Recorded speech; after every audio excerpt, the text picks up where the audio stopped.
A virus carried by mice killed more people than most wars you've heard of. You're fine with that sentence right now because you're nowhere near a mouse. That's the thing. You don't have to be. Challenger 9, the one we're building to, did something in May 2026 that the WHO said it had never seen. On a ship, in the middle of the ocean, with no mice in sight, no forest, no farm, no rodents, just passengers, and a body count that kept going up. The smallest thing in this arena does not need the dark. It does not need the wild. It just needs you to breathe near the wrong person. Let's begin. Arena. Hantavirus. Known strains. 50. Confirmed kills. Over 150,000 globally. Human-to-human transmission. Previously impossible. Status. Pending revision. He said pending revision. He does not say that lightly. That's basically a scream from him. I told Clipboard Guy the ocean would keep us safe from rodents. I said that. I put it on the record. We'll come back to it. Challenger 1. The Hantavirus family. What it actually is. It doesn't look like anything. No claws, no fangs, no mass.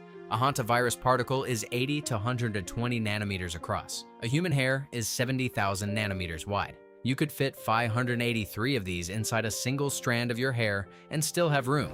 It is a spherical RNA virus with a lipid envelope. It has 4 proteins. It does exactly one job, and it does it completely. There are over 50 known strains. They split into 2 categories based on what they do to you. Hemorrhagic fever with renal syndrome or hantavirus pulmonary syndrome. One makes your kidneys fail. One makes your lungs fill with fluid. Neither is quick. The virus is named after the Hantan River in South Korea, where American soldiers in 1951 started dying of a mystery disease with no explanation and no cure. Hundreds of casualties. Doctors baffled. The war barely noticed. Noted. Moving on. Challenger 2. It rides in rodents. Specifically, deer mice, cotton rats, rice rats, white-footed mice, striped field mice. The rodents do not get sick. They carry the virus their entire lives, shed it in their urine, their feces, their saliva, and they feel nothing. They go about their day, completely fine, aggressively fine. You breathe in dried particles of infected rodent waste, dust, air, a barn, a field, a house that's been closed for winter. You don't eat the mouse. You don't touch the mouse. You just breathe the same air the mouse has been living in. You, meanwhile, thought the smell was just old cabin. Incubation, 1 to 8 weeks. During that time, you feel nothing. The virus is already replicating in your lungs, in your kidneys, in your vascular endothelium, the lining of your blood vessels. You're just walking around, making plans, none of which account for this. Challenger 3 doesn't need the rodent. It already happened inside you. And by the time you feel it, it's been working for 6 weeks. It starts with a headache, a fever, muscle pain in the thighs and lower back. You think it's the flu. That's stage 1. It lasts 3 to 5 days. Then stage 2 begins. Your lungs start filling, not metaphorically, literally. Capillary leakage. Your own blood vessels begin weeping fluid directly into your lung tissue. You can feel it. It feels like drowning on dry land. Oxygen saturation drops, heart rate spikes, blood pressure crashes. This is called the cardiopulmonary phase. It lasts 24 to 72 hours. Case fatality rate up to 40%. I don't make the rules, I just explain why you lost. You cannot treat it with antibiotics. You cannot treat it with antivirals. You support the patient, oxygen, ventilator, ECMO if available, and you wait. The immune system either clears it or it doesn't. There is no approved antiviral as of 2026. There is no vaccine. There is just the ICU and time and probability. Here's the thing about hantavirus that took scientists decades to understand. The virus doesn't directly destroy your organs. It tricks your immune system into doing it. When the virus infects the endothelial cells, the cells lining your blood vessels, it triggers an immune response so aggressive that your own body becomes the weapon. Cytokine storm, the same mechanism that makes COVID-19 dangerous. Your immune system turns up to full volume and forgets to turn down. Think of it like this. Your immune system is a sprinkler system. The virus pulls the fire alarm, and every sprinkler goes off simultaneously, including the ones directly over your lungs, including the ones over your heart. The fire was already out. Your immune system didn't get the memo. Here's the detail I want you to remember. The Andes strain, native to South America, was identified in 1995. Scientists isolated it. They watched it spread, and they found something the others didn't have. It moved between humans, not efficiently, not like the flu, but it moved. Documented cases of person-to-person transmission in Chile and Argentina. Partners of patients falling ill. No rodent contact. No environmental exposure. Just proximity. The scientific community logged this, studied it, filed it under rare, contained South American problem. They were right for 30 years. Back to your death. Challenger 4, May 1993. Four Corners region of the American Southwest, where Arizona, Utah, Colorado, and New Mexico meet.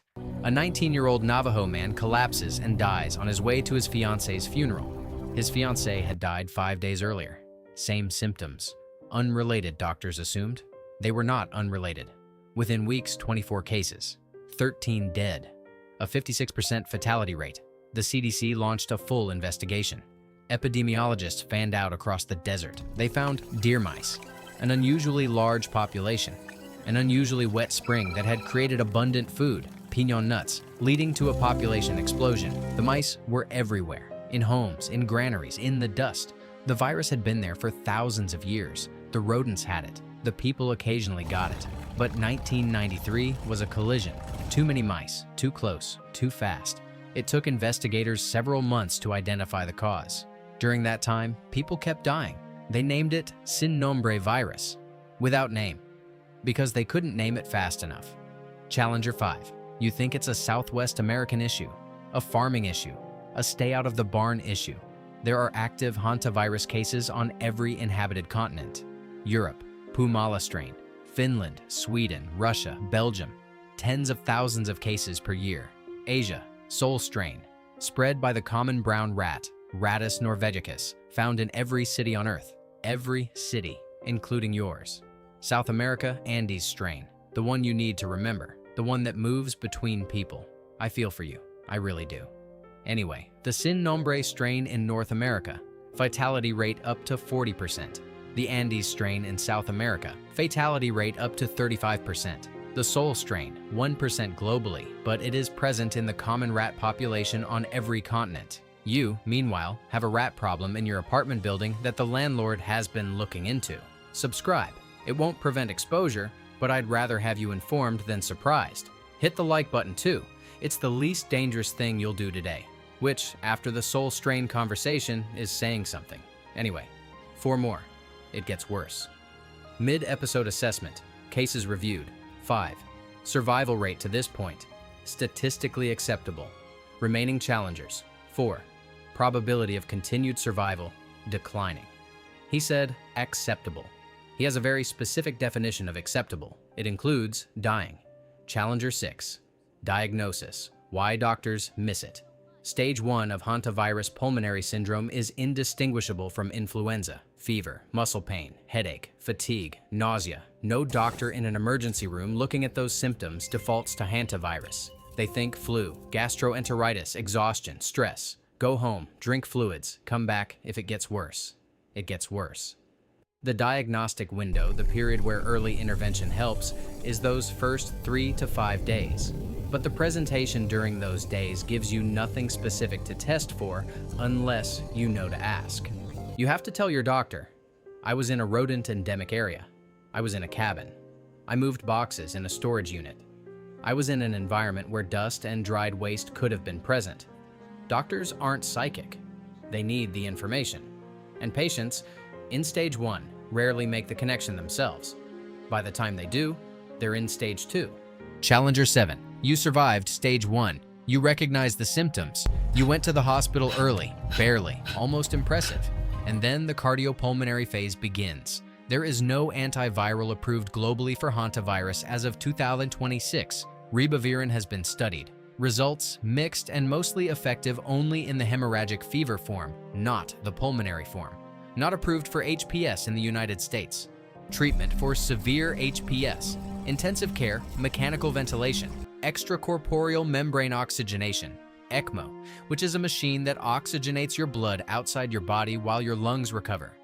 ECMO is only available at specialized centers. Not every hospital has it.